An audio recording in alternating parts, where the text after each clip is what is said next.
You give your heart, your trust, your entire world to someone, only to find out they were secretly building a future with someone else.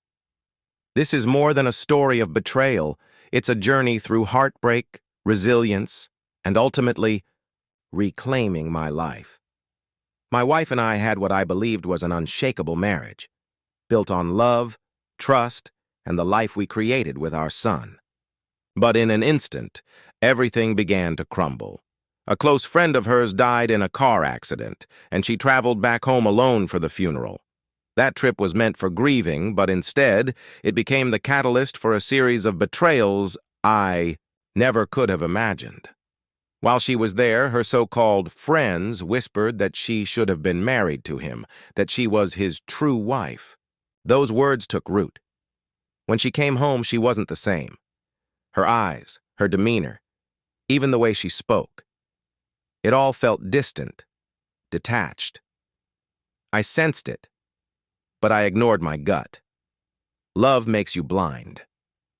Then, she started making more solo trips. At first, it was under the pretense of grieving, a chance to process the loss of her friend in solitude. But soon, the trips evolved into extended stays, always framed as visiting family or needing time to clear her head. Each trip drained our bank account, piling up travel expenses, accommodations, and the costs of being away from home. Apart, from the financial burden it placed on our family, I never hesitated to support her. I believed that love meant giving space, offering comfort, and trusting in the person you committed your life to. But in hindsight, I see it differently. I was blind, unwilling to acknowledge the growing distance between us, the cracks forming in the foundation of our marriage, and the truth that these trips were about far more than just grief. Fast forward to last year. Another trip. Nothing seemed off until I checked our phone account. Over 7,000 messages in just 2 weeks. My stomach dropped, my hands went cold, and a sinking feeling took over. This wasn't just casual conversation. This was something more. My mind raced with possibilities, but I held on to the hope that there was an innocent explanation. I confronted her, searching for honesty, yearning for the truth that might prove my fears unfounded. Instead, she lied straight to my face. Her expression unreadable, her words carefully chosen as if she had rehearsed them 100 times before. In that moment, a part of me shattered, replaced by the unbearable weight of betrayal. I downloaded the texts. The truth was worse than I imagined. She was cheating, and when I finally got her to admit it, she promised to end things. But that was just another lie. She extended her stay, then returned only because we had a vacation planned, a trip I had meticulously arranged, hoping it might rekindle something between us, restore even a fraction of the love we once shared. But the moment she was back, nothing had changed. She was still glued to her phone, still sending him messages late into the night, still sneaking around with that same air of secrecy and deception. Every glance at her screen, every hushed conversation, every excuse felt like another dagger to the heart, a painful confirmation that I was no longer the man she wanted. I was merely an obstacle in the way of her new life, a life she was building. Behind my back, one lie at a time. One day I reached my breaking point. The lies, the deceit, the emotional chaos, it was suffocating. I laid down my terms. Cut all ties with him, commit to counseling, and no more solo trips. She resisted, argued, pushed back. But in the end, she gave me a reluctant agreement, one that I soon discovered was just another lie. Yet, within weeks, I found out she was still in contact with him, still lying, and she wanted to go to a wedding, alone. That was it. I put my foot down. If you go, I'm filing for divorce. She had no real reason to stay. The only thing tying her here was her braces and the fact that I had been the stable parent for our son. I documented everything: the infidelity, my involvement with our son, her continuous absences. I told myself I'd wait for counseling before making any legal moves.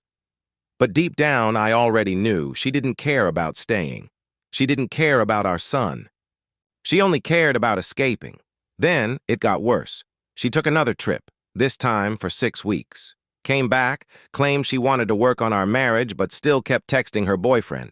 She even had a secret notice board where they were planning their wedding and future house together. I had enough. I took full control of our financial situation, cutting off her access to shared accounts, forcing her to face the harsh reality of her reckless decisions. The weight of her choices became undeniable.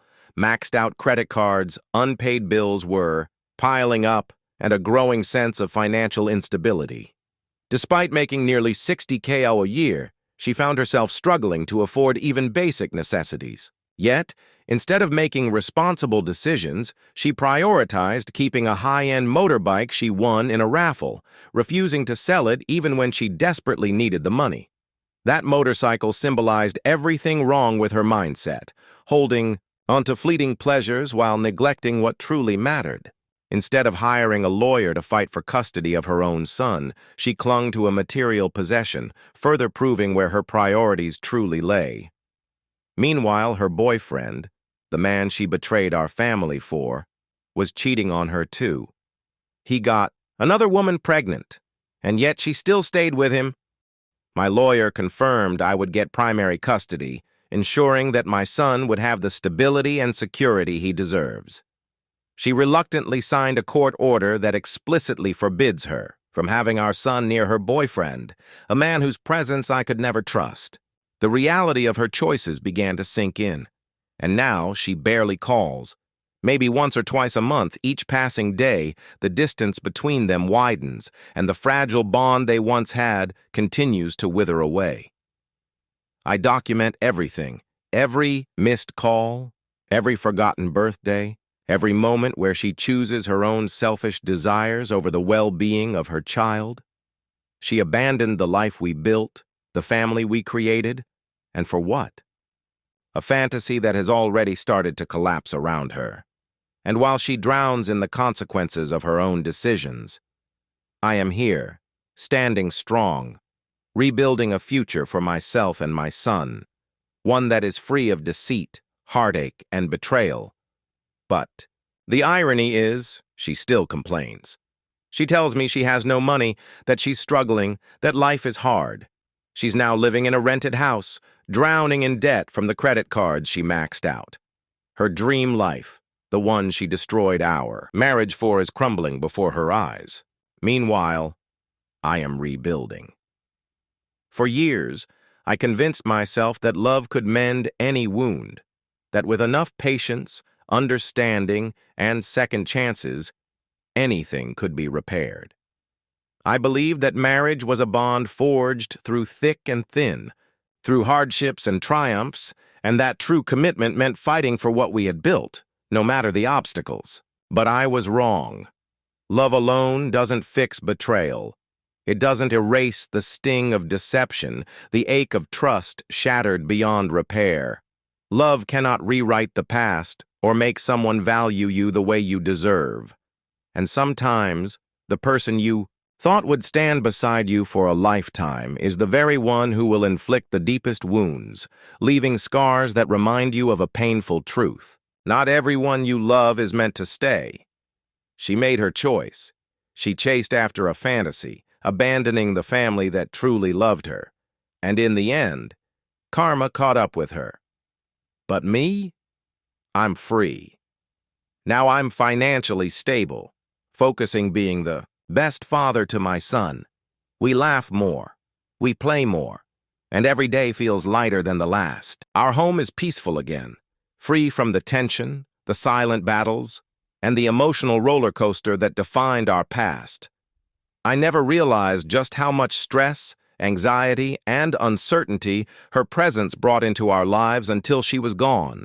The weight that once pressed on my chest each morning has lifted, and in its place, I feel clarity, purpose, and a sense of renewal. And honestly, I don't miss her. Not the lies, not the betrayal, not the version of her that she became. Life is better without the chaos. She, on the other hand, is losing everything. The life she wanted is falling apart. The man she left for betrayed her. And our son, the one she abandoned, barely remembers to ask about her anymore.